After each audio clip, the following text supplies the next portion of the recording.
O Spider, do canal Spider Consense, me encheu o saco para assistir esse filme, Vingadores, Guerra Infinita. E as pessoas aqui no canal também, você tem que assistir, você tem que falar a respeito do Thanos, como é a mentalidade do Thanos, para que nós possamos entender. E fui ver este filme aí, Vingadores, Guerra Infinita, esse final de semana, e achei uma merda. Achei uma bosta, não aguentava ver. Ridículo! Um filme ridículo! Por que vocês me fizeram assistir isso? Brincadeira. Achei o filme animal, animal. Só queria ver a sua cara agora. Só queria ver as suas bochechas ficaram rosadas, não foi? As lombrigas dentro do estômago até se remexeram. Achei maravilhoso. Filme maravilhoso. Junto com Batman Begins, com Cavaleiro das Trevas e o Logan, um dos melhores filmes de super-herói que eu já assisti. Porque esse filme não é ficção. É uma realidade que você vê todos os dias. E nós já vamos falar disso.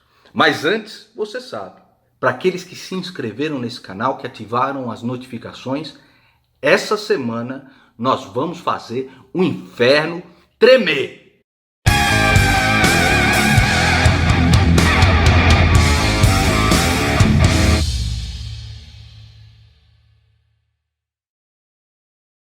Achei o filme incrível, maravilhoso. Eles conseguem transitar entre momentos de comédia e momentos de ação e de tristeza de uma maneira fantástica. Passa de um negócio para o outro e você sente o filme fluindo. Diferente ali do que eu vi acho que Mulher Maravilha, né, bicho? Ali sentada no barco. Ai, eu não gosto de homem, eu posso viver sem homem. Ai, ai, ai, ai, ai. Desculpa, eu não gostei do Mulher Maravilha. Eu não gostei. E até para pessoas que são um pouco leigas no universo da Marvel, eu chamo de Marvel. Por que nós não podemos chamar de Marvel? Marvel é muito melhor, Marvel é maravilhoso. Não é Marvel. Eu que não estou muito acostumado com alguns dos personagens, por exemplo, os Guardiões da Galáxia, aquela raposinha lá, não entendo muito bem. Tentei assistir o filme, mas nos primeiros 20 minutos eu falei, puta merda, cara, não vou ver isso não, puta merda. Tava parecendo os Trapalhões de Mocó. Me desculpe, eu não gostei desse Guardiões da Galáxia, mas o filme fluiu muito bem, até para um leigo como eu, consegui compreender tudo, e foi um filme pesado também. Ali no final via a criançada, né, de 8 anos, de 10 anos, todo mundo de boca aberta, falando assim, o quê? O negócio foi pesado, e a mensagem é muito séria naquele filme. Porque parece que ali foi encenado com super-heróis, com super-vilões, mas essa é uma questão muito séria, presente no nosso mundo hoje. A mentalidade do Thanos é uma mentalidade neo-malthusiana, que deriva também da mentalidade revolucionária, do cientificismo. Veja, o comunismo parte do cientificismo social, o nazismo parte do cientificismo biológico e o Thanos é um neo-malthusiano como o cientificismo biológico ali de Hitler, né? E essa guerra contra essa ideologia perversa, você vê presente num canal como o meu todos os dias. São heróis sem capa que lutam com isso. Então, por exemplo, você tem o Bernardo Kister, que é um católico, lutando contra essa mentalidade todos os dias. Pega aí, o Bernardo Kister é o Capitão América, sem capa, é claro. Um pouco mais fofinho, é claro. Você tem o Iago Martins lutando contra isso também, ele protestante. Um herói sem capa, aí o Homem de Ferro. O Spider, lá do canal Spider Consenso. Spider é o Spider mesmo. Mas cada um de nós tentando lutar contra essa mentalidade perversa que você vê no Thanos, né? Deixa eu ver quem eu sou aqui, eu devo estar mais para Wolverine. Nem os heróis gostam de mim, nem os vilões gostam de mim, e eu tô pouco me fudendo. Deve ser o Wolverine aqui, ou o Capitão Bolacha. Sou o Capitão Bolacha aqui. É o que vende mais gibis também, né? O Iago Martins uma vez falou que eu não sou exemplo de cristão para ninguém. Quem é Iago Martins? Quem é exemplo de cristão? O exemplo é Cristo. Então assim, sou aquele que não participa de patota nenhuma. Mas como eu falei, a mentalidade do Thanos é esse cientificismo neo-malthusiano que é de uma crueldade absurda. E para lutar contra essa mentalidade, não importa se você é Wolverine, se você é Capitão América, se você é aquela porra daquele guaxinim, eu não sei quem que é, o Rocket, né? Se é o Thor, não interessa. O importante é que nós devemos nos unir para lutar contra esse tipo de pensamento. Agora, quando você assiste o filme, você percebe que o Thanos sempre aparece como bom moço. Fala assim, nossa, como ele é bonzinho, sempre toda hora. Oh, venha pra cá, oh, minha filhinha, tá, olhe pra cá, veja esse brinquedinho enquanto eu mato todo mundo. Porque todo verdadeiro mal vem sempre disfarçado de algo que, né, aparenta ser bom. Todo verdadeiro mal é assim. Eu já abordei esse tema aqui diversas vezes. Em um vídeo, por exemplo, aqui no canal se chama Desvendando a farsa da superpopulação. Eu explicaria aqui o que a mentalidade do Thanos, mas o Iago Martins, ele fez isso de uma forma tão absolutamente perfeita. Ele não deixou nada fora. Ele não esqueceu um detalhe. Que eu vou colocar o vídeo dele aqui. Não pedi nem autorização. Iago, se você estiver assistindo isso daí, espero que me desculpe. Mas seu vídeo ficou absolutamente perfeito. E essa mensagem ela precisa ser espalhada para as pessoas. Então tem agora o que? Mais 20 minutos. Eu quero que você preste muita atenção. Para que você entenda que este filme que você assistiu no cinema, que te maravilhou, a respeito desses super-heróis, não é uma ficção. Isso não é uma ficção. Esta luta ela é real e acontece todos os dias.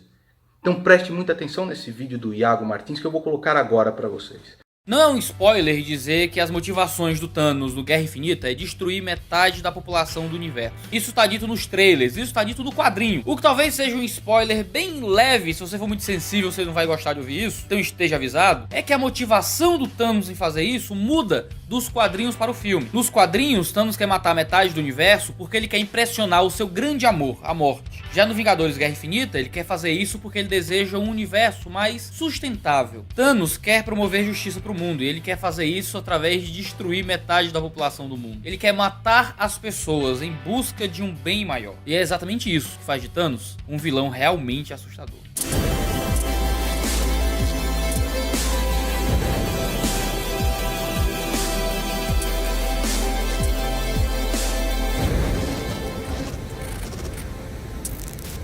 O tema da superpopulação tem sido tratado em outras peças cinematográficas de algum vulto por aí. Desde o livro Inferno de Dan Brown, que virou filme no cinema, onde o psicopata quer espalhar um vírus que esterilizaria metade da população e que faria com que ninguém pudesse ter tantos filhos mais, até o filme Onde Está a Segunda, da Netflix, que lida com um mundo em que há um controle muito rígido de quantos filhos as pessoas podiam ter. E esse medo acerca da superpopulação, que muitas vezes afeta até mesmo o mundo cinematográfico, provém das ideias de um economista inglês chamado Thomas Malthus. O argumento do Thomas Malthus é que os meios para a subsistência do ser humano cresciam em progressão aritmética, enquanto a população humana crescia em progressão geométrica. As ideias de Thomas Malthus pegaram muitas pessoas no seu tempo, como o Paul Ehrlich, que escreveu A Bomba Demográfica em 1968, ou então o livro publicado pelo Clube de Roma em 1972 chamado Os Limites do Desenvolvimento. É no livro A Bomba Demográfica, ou The Population Bomb, que o Ehrlich argumenta que até os anos 2000 as ilhas britânicas seriam populadas por uma imensidão, milhões de pessoas morrendo de fome. A Conferência das Nações Unidas para a Preservação de Recursos chegou a dizer que em 1975 já teriam acabado todas as reservas de cromo, zinco, chumbo e cobre do mundo. O problema é que essas teorias não se cumpriram e que no universo acadêmico, Thomas Malthus não é lá mais tão relevante assim. As ideias de superpopulação são um fetiche do fim do século XX que no século XXI não faz mais muito sentido. As profecias de Thomas Malthus não se cumpriram em lugar nenhum. Os preços dos minerais que o Clube de Roma havia profetizado o fim continuam em declínio sustentável. O crescimento em progressão geométrica que Malthus previu não se manifestou na realidade. A gente não tem mais isso acontecendo hoje no mundo. Até mesmo a Organização para a Alimentação e Agricultura das Nações Unidas discorda desse tipo de ideia. As calorias dos cereais que a gente produz no mundo conseguem alimentar de 10 a 12 bilhões de pessoas. E as previsões é que a gente não vai passar de 10 bilhões de pessoas até 2050. A questão é que com o aumento da população, a gente também tem um aumento de tecnologia e de ciência na produção de recursos e alimentos. Quanto mais pessoas nós temos no mundo, mais mentes nós estamos pensando sobre como alimentar essas pessoas. Julian Simon e Hernan Kahn escreveram na sua obra que graças à mentalização do trabalho, ou seja, o uso da mente humana como um excelente recurso para o trabalho humano, a gente tem um avanço tecnológico que faz com que sejamos cada vez mais eficientes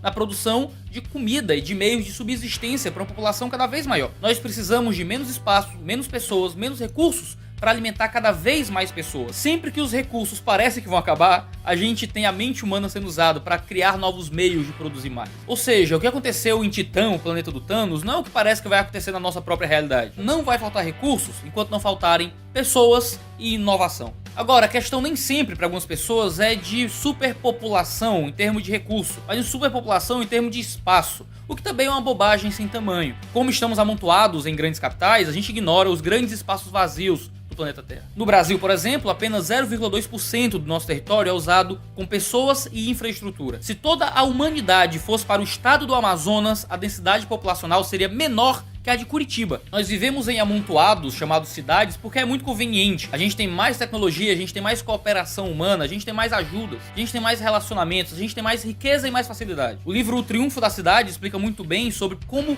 os homens encontraram na cidade o melhor espaço para potencializar suas qualidades. Mas isso não significa que nós só temos grandes cidades no mundo e grandes metrópoles à nossa volta. Há muito espaço vazio ainda para ser habitado e populado pela humanidade. Nós temos que parar de observar o ser humano como meros consumidores de recursos, como o Thanos parece acreditar. É claro que com quanto mais gente, mais consumo, mas também com quanto mais gente, mais tecnologia, mais produção, mais eficácia. O problema é que muitas vezes a gente não vê essas coisas. Existem muitos homens poderosos no mundo que usam o poder que têm para tentar impedir a superpopulação à sua volta. À semelhança do Thanos, tentam diminuir a população dos mundos em que interferem. Na China, o país mais populoso do mundo, nós temos a política do filho único, implantada em 1978. Essa lei aplica punições e anula serviços sociais para famílias que tiverem mais de um filho. Hoje, a China talvez seja o único país do mundo que tem uma população majoritariamente idosa sem ser um país desenvolvido, uma vez que a taxa de fecundidade caiu absurdamente desde a criação da lei. E famílias podem ser presas muitas vezes por ter filhos demais. Na Índia, o segundo país com a maior população do mundo, eles aplicaram políticas muito parecidas com a da China. Em 1952, eles criaram a norma da pequena família, tentando estabilizar a população que hoje conta com mais de 1 bilhão de pessoas. A ideia era incentivar as famílias a não terem nunca mais do que 2 filhos. Com isso, eles conseguiram baixar a taxa de natalidade de 6 para 3 crianças por mulher. Semelhantemente, o Irã ele registrou uma das maiores quedas na taxa de natalidade nos países do mundo no fim do século XX. Desde 1993, há uma redução nas licenças maternidade e em benefícios sociais a partir do 3º filho para os casais. Muitos desses países se esforçam para diminuir o número de pessoas à sua volta e usam do poder que têm. Pode não ser a manopla do infinito, mas é um poder político muito forte para impedir as pessoas de terem os filhos que querem ter. Isso é um exercício de poder usado contra o interesse da população. As pessoas querem ter muitos filhos. Os governos, guiados por posições antigas e anticientíficas, acabam usando seu poderio militar e seu controle social contra o interesse de sua população. Mas o Thanos vai muito além. Ele não quer só usar o seu poder para proibir o nascimento de novas pessoas. Ele quer se livrar das pessoas que já existem. É um tipo muito mais duro e muito mais perigoso de déspota. Thanos incentiva o genocídio e a eugenia. Eugenia é um termo criado em 1883 por um cara chamado Francis Galton e significa bem-nascido. A ideia é estudar e controlar os agentes que levam a vida humana a fim de fazer uma população mais evoluída. No livro Essay in Eugenics, ele diz o seguinte: a eugenia colabora com o trabalho da natureza, assegurando que a humanidade seja representada pelas raças mais bem adaptadas. O que a natureza faz à cega, lenta e impiedosamente, o homem pode fazer de modo oportuno, rápido e gentil. Essa é uma prática muito antiga. Se você lembrar do filme 300 de Esparta, você vai ver registrado um costume que é realmente histórico de crianças defeituosas ou indesejadas serem lançadas fora e mortas pelos seus próprios pais. Logo após o nascimento, a família poderia não criar a criança e jogá-la fora, seja em montões de lixo, seja em pilhas pegando fogo de entulho, seja em rios ou embaixo de pontes. Haviam muros altos que eram preparados para arremessar crianças depois que nascessem. A gente encontra um retorno a essa prática antiga no nazismo de Hitler, quando a eugenia nazista era um meio para estabelecer a pureza racial do povo alemão. Foi um homem chamado Conde Gobineau que escreveu um livro chamado Ensaio sobre a Desigualdade das Raças Humanas, em 1854. Hitler tomou essas ideias para si e em 1935 as leis de Nuremberg proibiam casamento misto, contato sexual entre alemães e judeus, ou mesmo com pessoas com doenças mentais ou doenças contagiosas. Mas em 1933 já era prevista por lei a castração de pessoas delinquentes, ou qualquer pessoa que a cultura nazista julgasse assim. Foi na sua mais famosa obra, o Mein Kampf, Minha Luta, que Hitler escreve o seguinte: a exigência de que os deficientes sejam impedidos de propagar uma prole de deficientes como eles é uma exigência da mais clara razão, e se sistematicamente executada, representa o mais humano dos atos da humanidade. Poupará poupará milhões de desafortunados de sofrimento desmerecido e, consequentemente, levará a uma melhoria da saúde como um todo. Hitler é um Thanos, ou Thanos é um Hitler. É expurgar os indesejados para que os outros possam viver melhor. Pode imaginar que isso é só coisa do nazismo, mas nos Estados Unidos essas ideias também chegaram. A revista Los Angeles Times publicou um relato muito otimista em 1935 sobre as políticas eugênicas de Hitler. Porque Hitler diz: esterilizem os desqualificados. E aqui talvez esteja um aspecto da Alemanha que os Estados Unidos, bem como o restante do mundo, pouco podem criticar. Em 1927, a Suprema Corte dos Estados Unidos já havia promulgado leis que obrigavam a esterilização involuntária de algumas pessoas. No caso Buck versus Bell, os intelectualmente desqualificados deveriam ser excluídos da possibilidade de reprodução. O parecer do juiz Oliver Ondel diz o seguinte: será melhor para o mundo inteiro se, em vez de esperar para executar por crime a prole dos degenerados, ou deixar que morram de fome por causa de sua imbecilidade, a sociedade impedir que as pessoas manifestadamente inadequadas continuem a reproduzir. E isso também chegou em terras brasílias com o movimento eugênico brasileiro. E apesar de alguns membros serem a favor da eugenia positiva e tentar selecionar aquilo que era melhor na sociedade, muitos ainda eram a favor da eugenia negativa, que era de excluir o direito reprodutivo daqueles que eram menos qualificados. O médico Renato Ferraz Kell foi um nome muito famoso na luta pela eugenia negativa no Brasil. A eugenia deseja a morte do fraco, a fim de melhorar a vida de todos os outros. Thanos é um eugenista. Thanos ele quer o progresso da civilização através da destruição de alguns membros da sociedade. Parece coisa da ficção, parece coisa do passado, mas isso continua acontecendo diante dos nossos olhos. Na sexta-feira de 28 de julho de 2017, faleceu um bebê chamado Charlie Gard, que sofria de um problema degenerativo incurável em um hospital do Reino Unido. Ele tinha miopatia mitocondrial. Os pais colocaram a criança no hospital e infelizmente a criança veio a falecer. Mas o caso dessa criança ficou mundialmente famoso porque os pais tentaram levar essa criança para outro hospital a fim de tentar alguns tratamentos experimentais e o governo não permitiu. Eles tentaram levar a criança para os Estados Unidos, que ofereceu cidadania à criança. O governo achou que isso seria prolongar demais o sofrimento do bebê. A Itália forneceu cidadania para a criança e mesmo assim o governo britânico não permitiu. Os pais lutaram para tentar conseguir últimas alternativas para salvar a vida do filho. E a vontade dos pais não significou nada, porque o governo tinha o poder final de decidir se a criança morreria ou lutaria ainda um pouco pela vida. Em dezembro de 2016, antes de completar um ano de vida, um bebê chamado Alf foi internado com infecção pulmonar e sua respiração precisou ser mantida com a ajuda de aparelho. Eles acabaram vencendo a infecção, mas ela acabou retornando. E a criança precisava viver com um respirador artificial. Um ano depois, em dezembro de 2017, a equipe médica do hospital decidiu que não havia mais nada que pudesse ser feito pela criança. E entraram na justiça para desligar os equipamentos que mantinham o Alf vivo. A questão é que ninguém sabia o que é que o Alf tinha, ninguém conhecia a doença, ninguém entendia por que ele estava morrendo. Mas mesmo assim, entraram na justiça para tentar deixar aquela criança morrer. Roma chegou a conceder cidadania à criança, na tentativa de facilitar a transferência para um hospital romano. Mas nem mesmo a intervenção direta e os apelos do Papa Francisco foram suficientes para mudar as decisões da justiça, e a máquina que fazia com que a criança respirasse foi desligada. Os médicos garantiram que ele morreria em questão de minutos, mas a criança ainda passou 9 horas respirando até receber finalmente alguma hidratação e um inalador. Alf também morreu por determinação do governo. Você pode imaginar que a morte dessas crianças era inevitável, mas foi retirado dos pais o direito de tentar outros tratamentos em outros lugares, até em um caso, em uma doença que ninguém sabia qual era. Isso é um tipo de eugenia, são as ideias de Thanos saindo da tela da TV e vindo para o mundo real. Quase que literalmente, os governos matam crianças que são desejadas pelos pais, mas que são indesejadas ao plano de sociedade desses governos despóticos. E eles só podem fazer isso porque conquistaram poder para isso. As ideias de Thanos estão mais próximas do que a gente imagina, e fazem parte até de certos círculos e consensos acadêmicos e políticos no nosso país. Lembra que a gente falou sobre o mundo romano, de como crianças eram mortas o tempo inteiro? Era comum que ao lado dos templos de Baal e de Astarote houvessem cemitérios de crianças. Os profetas de Baal e de Astarote eram assassinos profissionais de criancinhas. Muito certamente, uma das principais conquistas sociais do cristianismo foi de buscar crianças que eram jogadas para a morte. Aqueles que eram arremessados de muros, que eram deixados ao lado de lagos, debaixo de pontes, em monturos de lixo ou em carniça pegando fogo, eram resgatados pelos cristãos e criados como seres vivos e valiosos. Por isso que uma das principais acusações contra o cristianismo era de canibalismo, porque a sociedade não conseguia entender por que os cristãos pegavam essas crianças que eram jogadas fora. Na cabeça da sociedade era muito mais lógico acreditar que as crianças eram devoradas em rituais, do que acreditar que elas estavam sendo poupadas em suas vidas. Existe algum espanto numa carta escrita no período primitivo ainda da igreja, conhecida como Carta ad Ogneto, em que descreve quem é esse povo doido aí chamado de cristão, em que diz, ainda em 120 depois de Cristo, eles se casam como todo mundo e têm filhos,